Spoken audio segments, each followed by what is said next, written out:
The history of slavery in Egypt, from antiquity to abolition.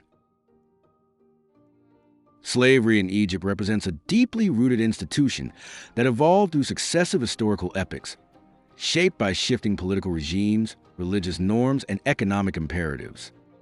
From the ancient pharaonic period through the Islamic caliphates, Ottoman rule, and the modernizing reforms of the 19th century, slavery in Egypt manifested in diverse forms until its eventual abolition in the late 19th century.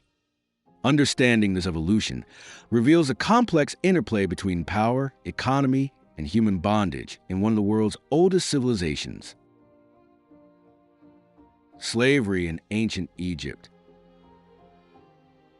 In ancient Egypt, while slavery existed, it was not as systematized or racially defined as it became in later periods.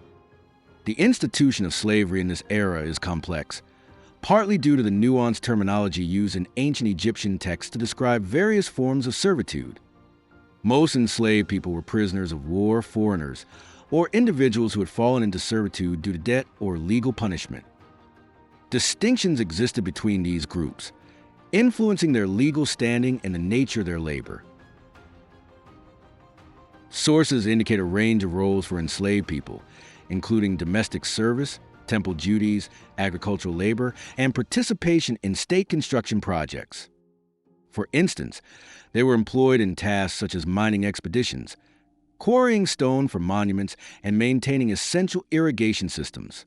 It is important to note that, contrary to popular belief, the construction of the Great Pyramids relied primarily on corvée labor, a form of unpaid labor extracted from citizens as a form of taxation, rather than solely on enslaved labor. The term commonly used to denote a dependent laborer, reflects the complexities in defining the status of these individuals, often translated as slave or servant. Evidence suggests that manumission or the granting of freedom was possible under certain circumstances, though the specific mechanisms and frequency of this practice require further research. Primary sources, including tomb inscriptions, papyrus records, and archaeological findings, provide valuable, though sometimes ambiguous, insights into the nature of slavery in ancient Egypt. Slavery under Greco-Roman rule, 332 BCE, 641 CE. Under Greco-Roman rule, 332 BCE, 641 CE, slavery became more integrated into broader Mediterranean economy. The Ptolemaic dynasty and, subsequently, the Romans maintained extensive slave systems, with enslaved individuals serving in households, on agricultural estates, and in specialized roles such as teaching and administration. Slavery in Roman Egypt mirrored the wider patterns of the empire, where enslaved people were an essential element of economic and social life.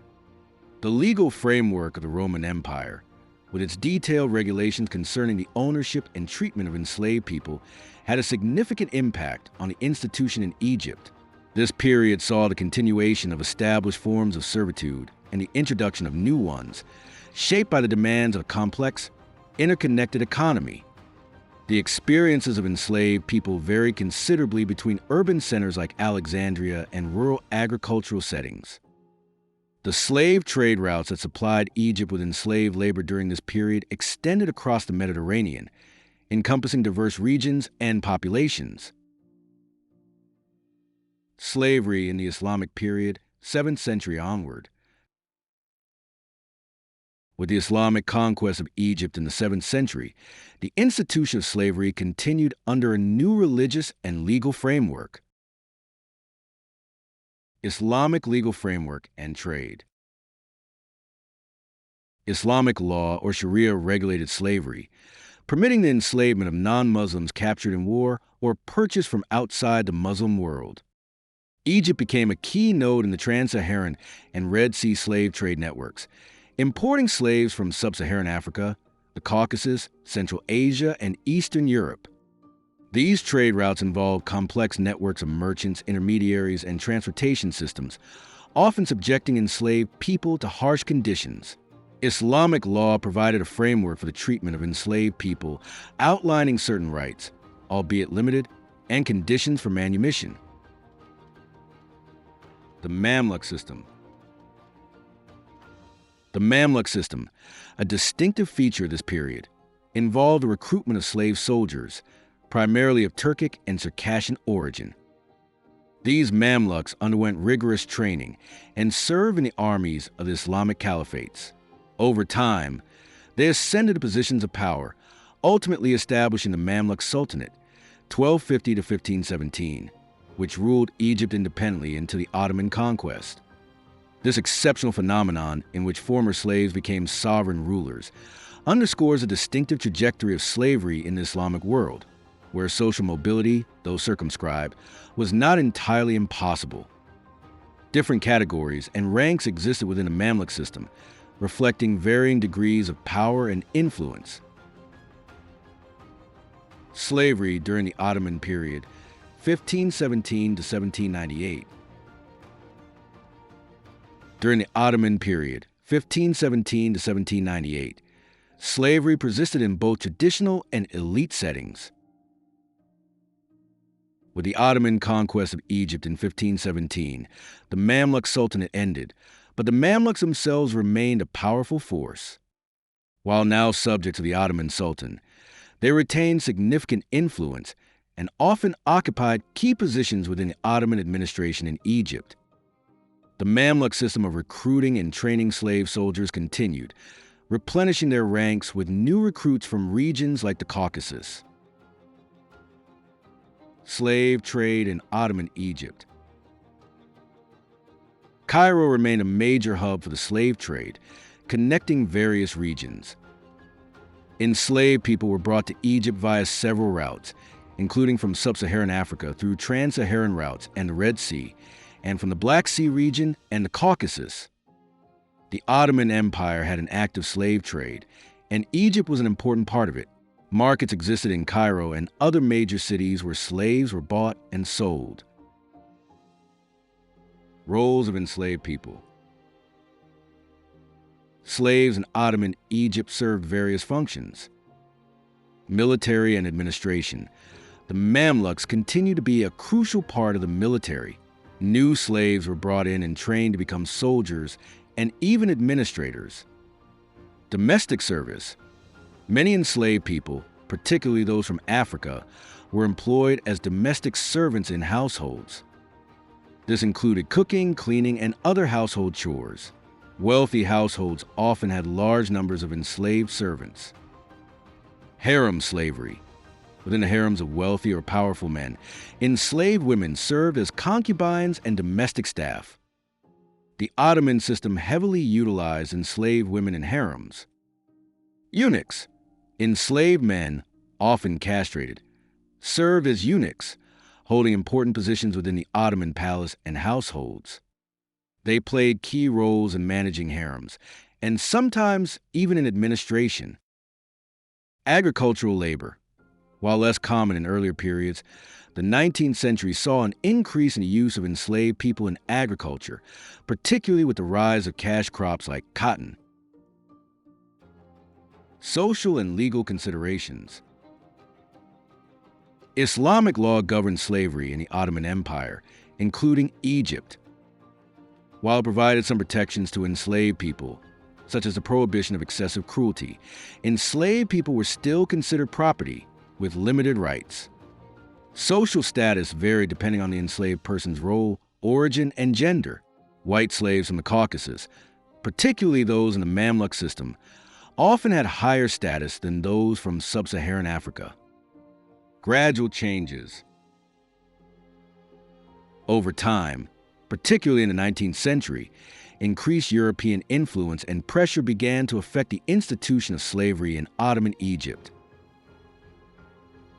Slavery under Muhammad Ali, early 19th century. The advent of Muhammad Ali's rule in the early 19th century marked a new phase in the history of slavery in Egypt. As part of his efforts to modernize and militarize the state, Muhammad Ali actively used slave labor, particularly from Sudan, to supply his army and develop agricultural projects. The expansion of Egyptian influence into Sudan in the 1820s facilitated the capture and deportation of thousands of Africans into slavery. This expansion involved military campaigns and the establishment of systems for capturing and transporting enslaved people, often under brutal conditions. The enslaved Sudanese were utilized in large numbers for various state projects, including the development of cotton plantations and expansion of the Egyptian army. Despite increasing international scrutiny, the practice remained embedded in both state policy and private enterprise. Abolition of slavery, late 19th century, and its legacy. However, the second half of the 19th century brought increasing pressure from European powers, particularly Britain, to suppress the slave trade and abolish slavery. This pressure manifested in a series of treaties and diplomatic efforts aimed at ending the practice. Treaties signed in 1877 banned the slave trade, and by 1895, slavery was officially outlawed in Egypt. The enforcement of abolition laws, however, was inconsistent and gradual. Several factors contributed to this, including cultural acceptance of slavery and economic reliance on enslaved labor. Consequently, some forms of servitude and exploitation persisted well into the 20th century, even if no longer legally sanctioned. Resistance to the abolition laws also occurred, reflecting the complex social and economic changes that accompanied this transition. The long-term legacy of slavery continued to shape Egyptian society and labor practices, with some scholars arguing that its effects can still be observed in certain social and economic inequalities. Conclusion. In conclusion, slavery in Egypt spanned millennia and took many forms, adapting to prevailing political, religious, and economic circumstances of each era. From the servitude of prisoners in ancient times to the military rule of the Mamluks and the slave-based reforms of the 19th century, the institution was deeply embedded in the fabric of Egyptian society. Its formal abolition in the late 19th century marked the end of a long and complex chapter in Egyptian history, but its legacy continued to shape social relations and labor practices for generations. Please like and subscribe for more content like this.